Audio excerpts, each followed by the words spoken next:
Okay, hello everybody. Welcome again to AuthorStory. I'm Alexander Lim, your host. For this week's inspiring guest, I'm pleased to introduce to you our guest, Chris Swanson, whose latest book is Tinman to Ironman.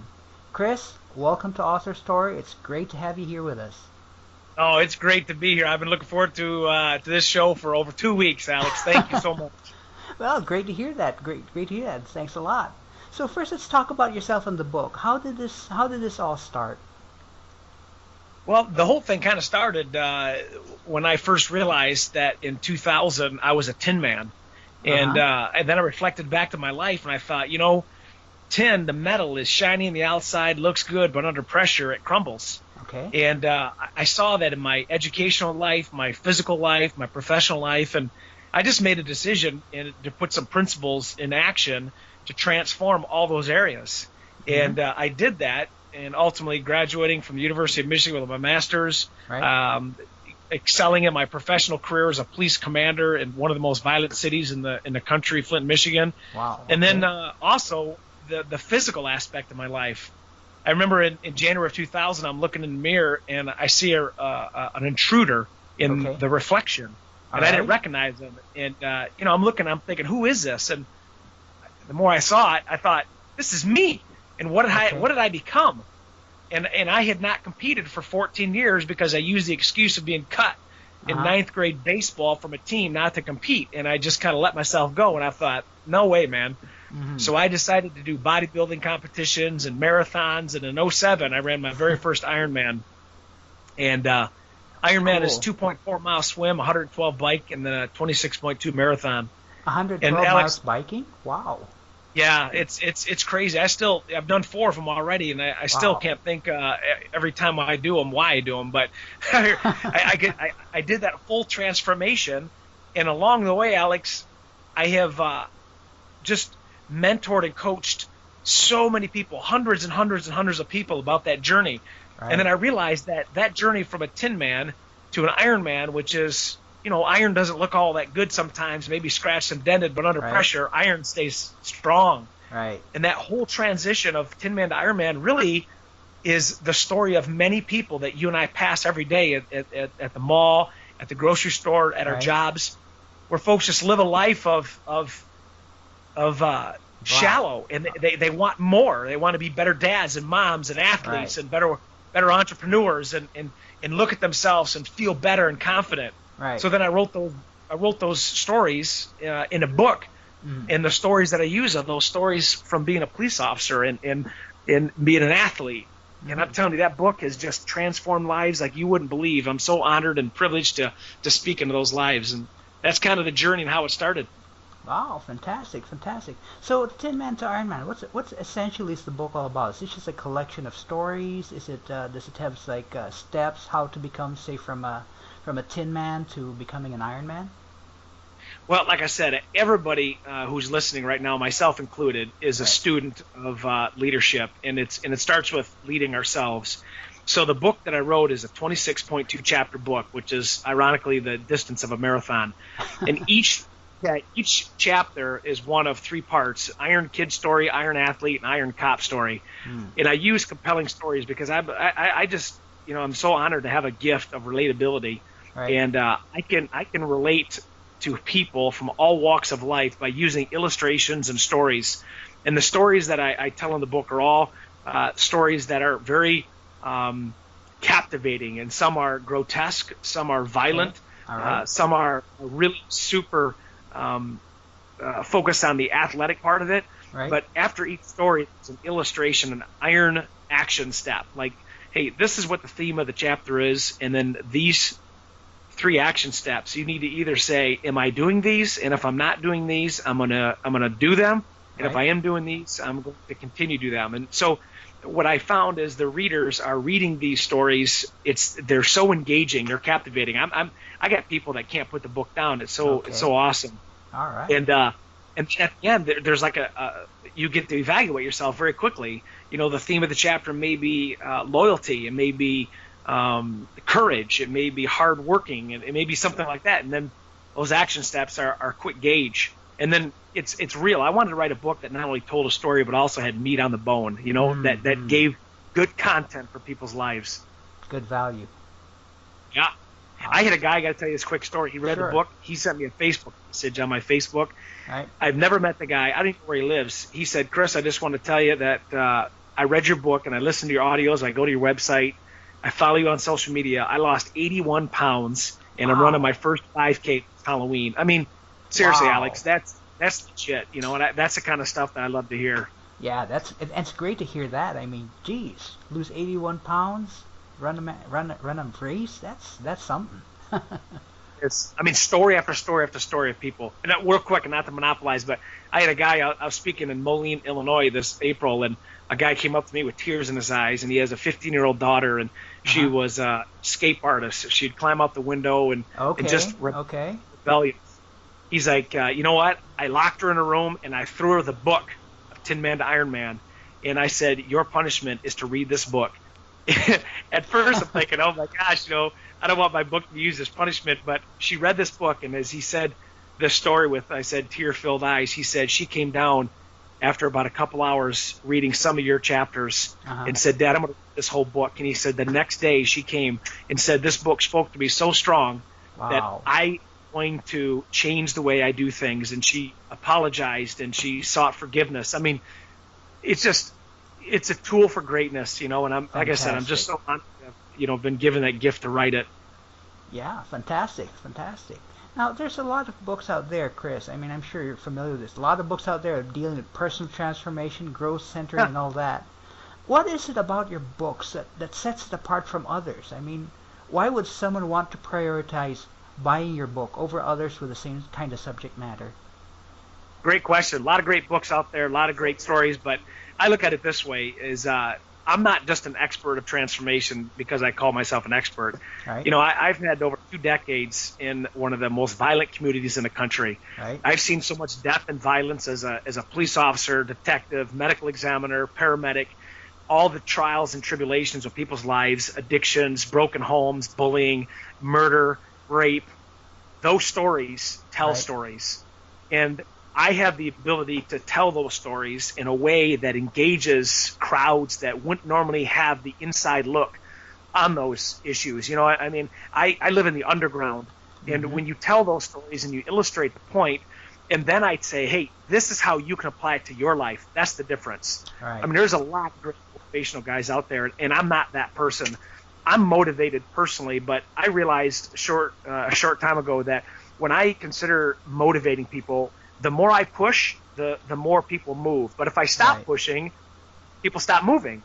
So I consider these stories in my book an inspirational story where I breathe life into folks so they can make the changes. Right. And what I found, you know, with over 10,000 copies sold, becoming Rookie of the Year through the publisher because of this book, and the results that people are getting from the book, what stands out for me is the fact that it's relatable, and it makes a connection with the reader. And you know, I've read plenty of books. I'm sure, Alex, you have too. You know, and it's just a great cotton candy book. You know, there's no, as I said, no meat on the bone to digest. From the first chapter to the 26th chapter, you're going to read it, and you're going to know what it talks about, and you're going to see an example and an illustration, and you're going to be able to apply it instantaneous. I wanted a quick fix, and that's why this book is so successful. Right, cool. A quick fix, yet you know it speaks to people. I guess that's the secret behind your success. Cool. So let me talk a little bit about Tinman and Ironman. What, in your opinion, is the biggest issue that you see keeps the average Tinman, the average Joe, from becoming an Ironman? In your hunger. opinion? I'm going to tell you right there, hunger. You know, I was not hungry to change until I got so hungry to change, and that was the difference. And that's why every day I work hard to again inspire people, to train myself physically, spiritually, mentally. Right. But if I didn't have the hunger to inspire people, then I would be just where I was pre-2000. I'd be where I was, you know, where so many people sit and they settle for a job just to go to every day, to come home and work for the weekend, to just exist in a marriage for 20 years, but really not hunger for a great marriage, to look in the mirror and make excuses that, you know what, you know, I'm too old.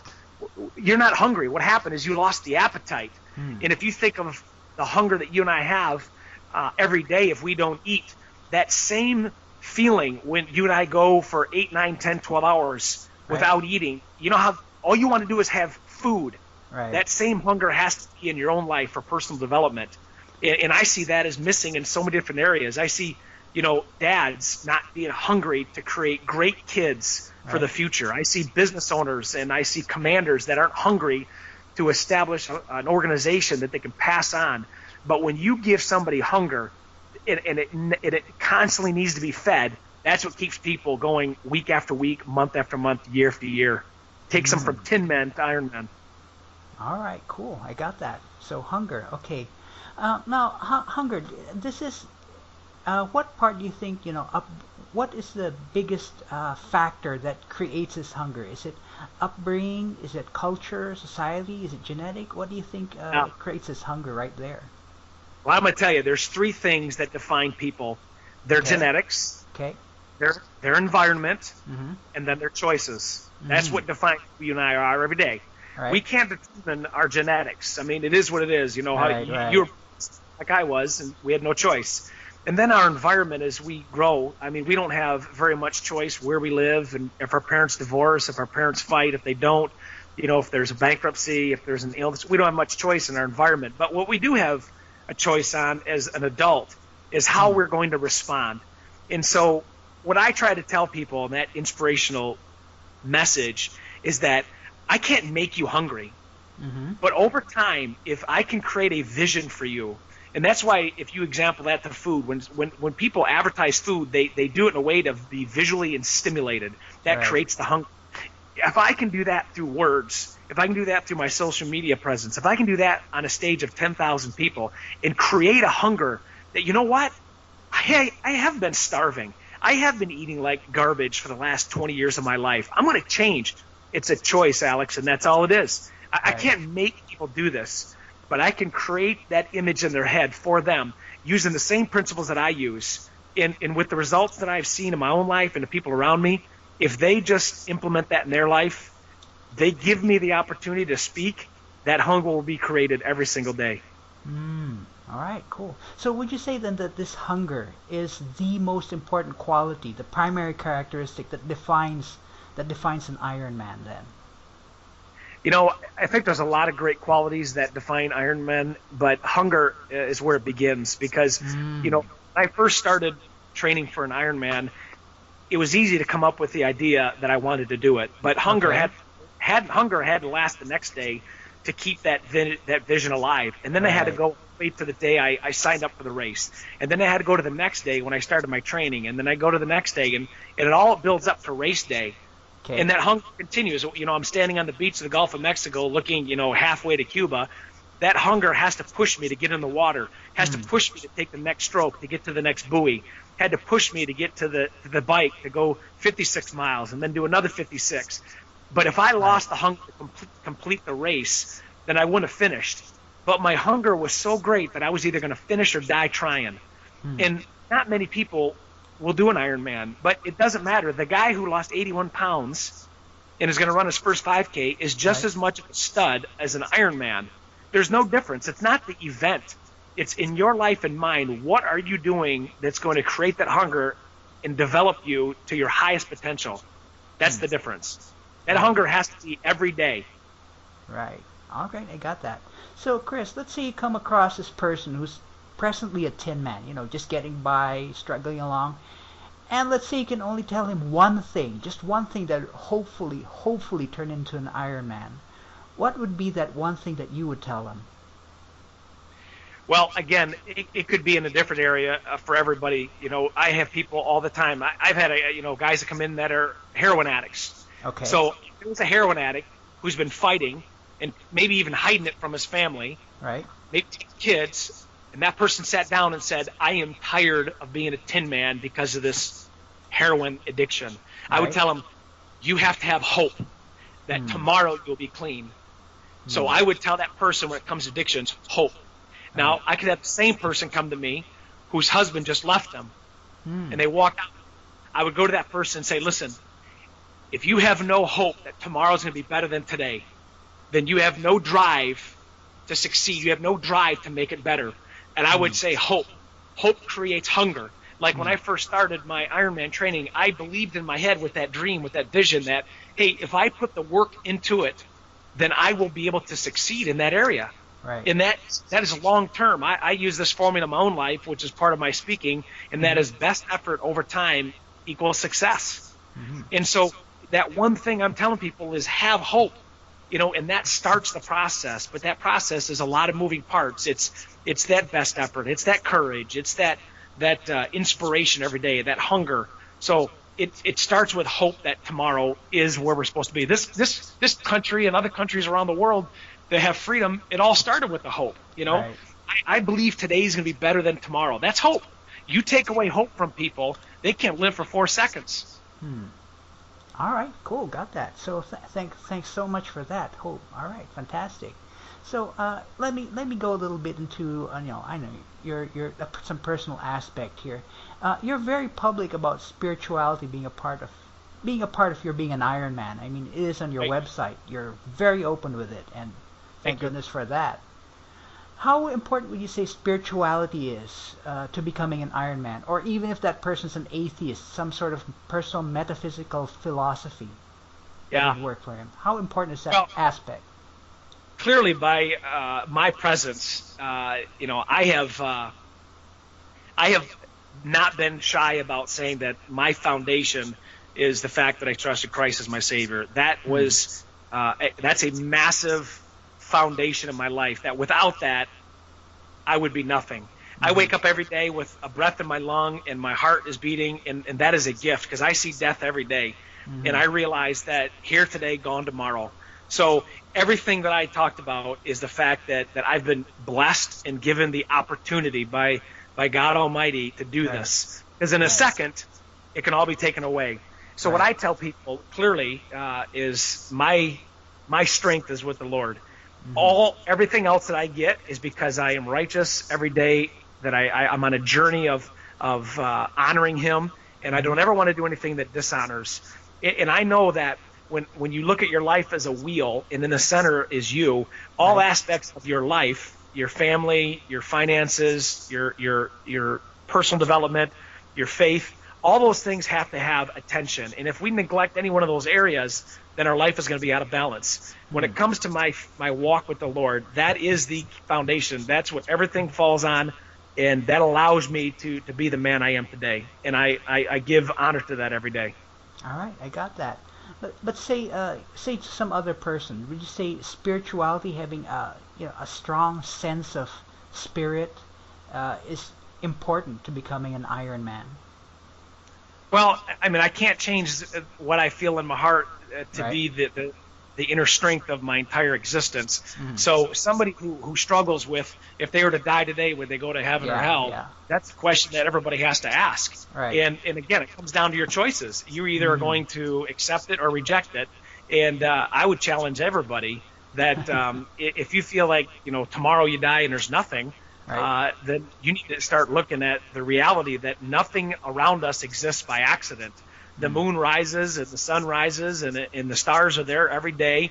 There's seasons, the world spins, and it takes 24 hours to rotate the sun and 364 and a half to go rotate. I mean, all that stuff happens automatically. That's just not by accident. And so I would challenge anybody, to look deeper and think, man, how does this all work? Well, if you ask Chris Swanson, I'm going to say it's because God created it and He keeps it going. Right. Okay, cool. I got that. So let's talk a little bit about the journey you took, because authors who write nonfiction books, they sometimes go on a journey as they do so. Has working on this particular book done that for you? It has been a journey. I wrote a master's thesis. It took me 2 years at U of M, and it's in the Congress, the Library of Congress, and it's at the University of Michigan Library, and nobody's ever read it and commented to me that it really changed their life. Okay. But when I wrote the Ironman, I can tell you, Alex, the transcendent experience that book has created is one of the biggest impacts that I've been able to make. And so it changed me, because what it did is it called me to be a better man. I can't go out there and tell people one thing and live another life. So it's held me more accountable. It's kept me humble. When I have people that are of all ages, all races, all socioeconomical backgrounds tell me when I stand in line for hours and hours signing books of how it impacted their life, I realized that's a great responsibility, and I can't neglect that, not 1 second. So it changed me because of that impact that I have to have in people's lives. All right, cool. So with regards to writing the book, what was the most difficult part for you to write? Time to do it. I still I work full time at a large agency. I have a great family. I have 2 kids, and I do what everybody else does. They grind it out every day. Train. I do Ironmans. I teach at the university. I speak all over the country. I have life like everybody else does. Yep. And so what was frustrating is I couldn't block time as much as I wanted to. And so I'd have to prioritize, and then there would go a couple weeks I wouldn't hit it. And then I'd have to go and just hit it hard. So I wish I could have wrote 90 days, but it's like anything. I'd rather make food in a crock pot than a microwave. Right. Okay. What is the easiest part of the process for you? The easiest part of the process to me is the title. Okay. I love the title, Tinman to Ironman. And if you ask, most people in the world today have a desire to write a book, to tell their story. And if you ask them, what's your story? They will probably all start out with a title or at least some kind of a concept. When I come up with Tinman to Ironman, that was the easiest part. Then I had to fill in the blanks, which is, how can I relate that? What does that mean? And that was the most difficult, because I think we're the biggest critic on our stories. We don't believe that people want to hear what we have to say. But I can tell you, Alex, I've just met you, but I believe you got a great story. And if you believe that, then you could tell your story and people will be inspired.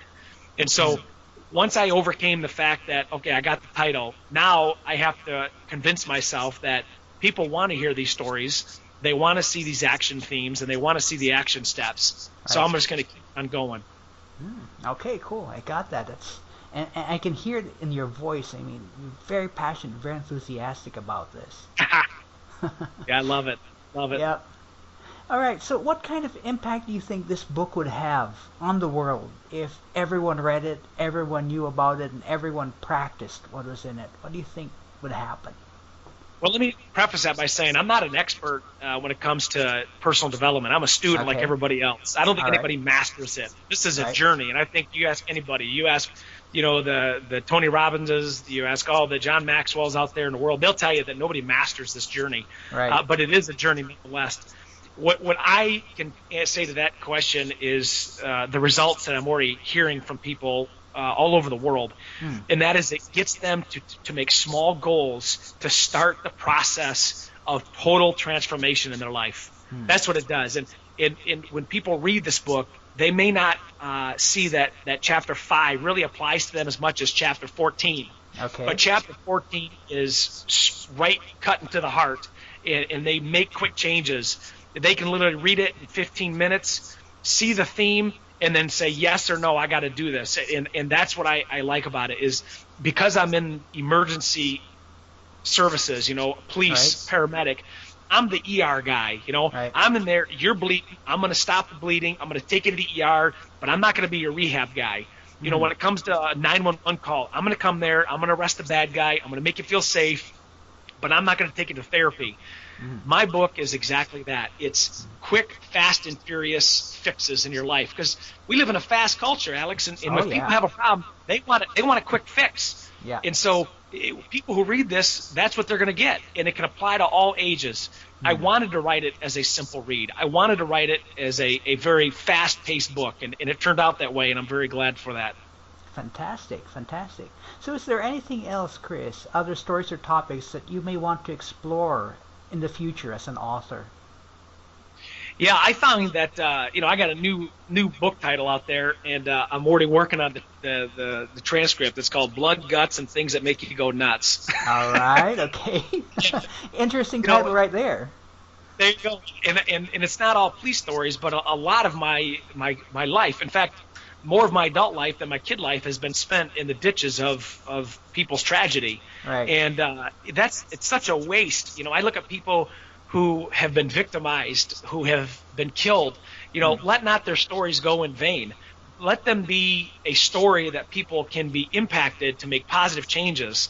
And I see that. That's why I love funerals more than I do weddings. A funeral allows all of us to reflect on our life. You can't bring the deceased back, but you can reflect on your life thinking, you know what? man, that could be me up there. I think we've all thought that if you've gone to a funeral. Right. And so my next reading and my next topics are all about transcendence through transformation. It's about having courage. It's about realizing you got one shot. Right. That there's steps to go through the journey of life, and I make the sobering reflection that we're all going to die. It's 100% success rate. Oh yeah. But one of us is going to die first. And so if my day today is my last day, and this is the last interview I do, did I live the life that I was meant to live? Did I do everything? If I had a minute and a half to think about my life, would I be able to be at peace, or would I be at total anxiety and total depression and total distrust and disdain? I don't want to be that guy. I want to be able to slide 100 feet knowing that, you know what? I did everything I was called to do. I want to live the life of people. That's what the next book is about. All right, fantastic. Hey, sounds very interesting, and looking forward to that one. Yes, sir. All right, so in the last few minutes, Chris, I'd like to ask a few questions right now that might give our listeners a little bit more insight into who you are as a person. Would that be okay? Sure. Okay, cool. So first question is, what sound do you like, Chris? What sound? Yep. Oh, man. Most people think this is cliche, and they would say, I love the ocean. What I love, I don't love that as much as I love in the middle of a field, in the middle of a yard, in a forest, listen to the frogs and the crickets. I love that nighttime sound. It's so peaceful. The day is done, and you have a chance to reflect. And many times in my own house, I'll go into the property and I'll just lay on a hill and close my eyes and look up in the stars and just listen to all the sounds of night. Wow, nice. That's a nice one. Okay, so what sound do you hate or dislike a lot? Traffic. Okay. Yeah. No, you ever drive around, Alex, and wonder where are all these people going? Yeah, sometimes I do. Yeah, just where are they going? There's so many cars, and we get so caught up. I mean, I can't. You know how many miles people put on cars every year, and it's just by themselves, and it just seems, when you're in a car, and many times people are using a car to commute, it's so lonely. You can't engage with anybody. There's no physical contact. I hate the sound of traffic. All right. Okay, I got that. Cool. So for my last question, for my last question, Chris, what would you like God to say when you meet Him? Oh, well, that's clear in my mind. It's well done, that good and faithful servant. I don't want to be forgotten. Matthew says that narrow is the gate and few pass through it. Wide is the gate and many fall. Right. I honestly, I want to live every day the way God would want me to live, and I probably put way too much pressure on myself because, again, going back to all the tragedy I've seen, if today's my last day, I want to cram as much as I can into it. I want to be the greatest husband, the greatest dad, the greatest employee, the greatest commander, the greatest cop, the greatest athlete that I can possibly be. I got one shot. Right. All right. Cool. That's fantastic. I must say that is fantastic. Okay.